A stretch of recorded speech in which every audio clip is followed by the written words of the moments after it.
अन्य महत्वपूर्ण समाचार सूरतथी सामे આવી રહ્યા છે તેના પર નજર કરીએ। સુરતથી આ મહત્વપૂર્ણ સમાચાર સામે આવી રહ્યા છે। સુરત જ્યાં એરપોર્ટને નડતરરૂપ બિલ્ડિંગને લઈ કાર્યવાહી મનપા દ્વારા 151 વૈભવી ફ્લેટ માલિકોને નોટિસ અપાઈ।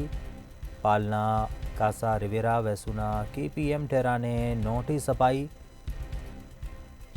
સેલેસ્ટિયન ડ્રીમ્સના ફ્લેટ ખાલી કરાવવા નોટિસ ફટકારાઈ। 2.5 થી 5 કરોડની કિંમતના ફ્લેટ ખાલી કરવા નોટિસ અપાઈ। એરપોર્ટને નડતરરૂપ બિલ્ડિંગોને લઈને કાર્યવાહી મનપા દ્વારા 151 વૈભવી ફ્લેટ માલિકોને નોટિસ આપવામાં આવી છે।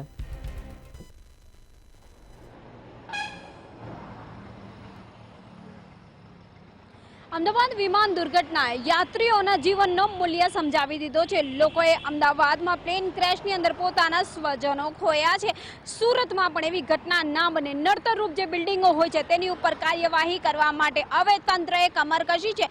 તેમાંની એક બિલ્ડિંગ સુરતના આવેશુ વિસ્તાર ખાતે જોવા મળી રહી છે। સુરતના હાલ આવેશુ વિસ્તાર ખાતેની જે બિલ્ડિંગ જોવા મળી રહી છે, વિમાન રૂટ પર નડતી આ સેલ્સિયસ જે ડ્રીમ બિલ્ડિંગ જેને કહી શકાય છે, આ બિલ્ડિંગને પણ નોટિસ ફટકારવામાં આવી છે। કાર્યવાહી 2 બિલ્ડિંગો પર સુરત ખાતે કરવામાં આવી છે। બીયુસી વિનાજ વસવાટ બદલ આ નોટિસ ફટકારવામાં આવી છે। વ્યવહારિક છે કે સુરત એરપોર્ટને વિમાની રૂટમાં આવતી આ બિલ્ડિંગોમાં બીયુસી વિનાજ વસવાટ શરૂ કરી દેવામાં આવ્યો હતો। 2 બિલ્ડિંગ બાદ આજે વેસુ ખાતે આવેલી આ જાણીતી સેલ્સિયસ ડ્રીમ પ્રોજેક્ટમાં આવતી આ જે બિલ્ડિંગ છે બીયુસી વિકરજ ધમધમી રહી છે। મહાનગરપાલિકા દ્વારા આ પ્રોજેક્ટ પર વસવાટ બંધ કરવા માટે નોટિસ ફટકારવામાં આવી છે। જો બંને બિલ્ડિંગોમાં વસવાટ બંધ કરવામાં નહીં આવે તો મનપા દ્વારા આ બિલ્ડિંગોના ગટરના કનેક્શન કાપી નાખવામાં આવશે। અમદાવાદની વિમાની હોનારત બાદ સુરતમાં વિમાનોના લેન્ડિંગ તેમજ ટેકઓફમાં અડચણરૂપ ઇમારતોને ભૂતભૂષણ કરવા માટે હવે તંત્ર જાગી ગયું છે। ત્યારે એરપોર્ટ ઓથોરિટી દ્વારા વેસુ વિસ્તારમાં પણ આ રીતની જે બિલ્ડિંગો આવી છે, 19 જેટલી બિલ્ડિંગોનો સર્વે હાથ ધરવામાં આવ્યો હતો।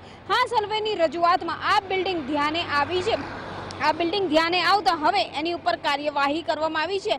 બિલ્ડિંગોની પાર્ટને બીયુસી આપવામાં આવ્યું હતું, પરંતુ જે ફ્લેટમાં બીયુસી નહોતું તેમાં પણ વસવાટ શરૂ કરી દેવામાં આવ્યો છે, જેને પગલે મનપા દ્વારા વસવાટ બંધ કરવા માટે નોટિસ ફટકારવામાં આવી છે।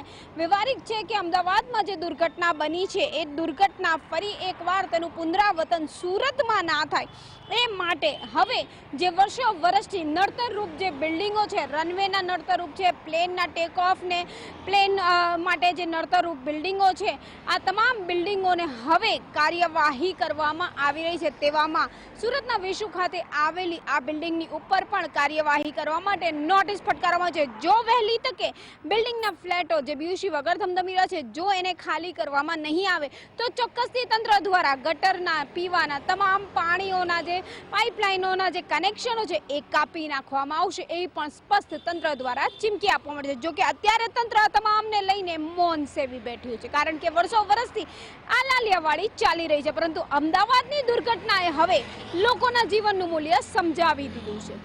કેમેરામેન શોએબ શેખની સાથે રાબિયા સાલે, મંતવ્ય ન્યૂઝ, સુરત।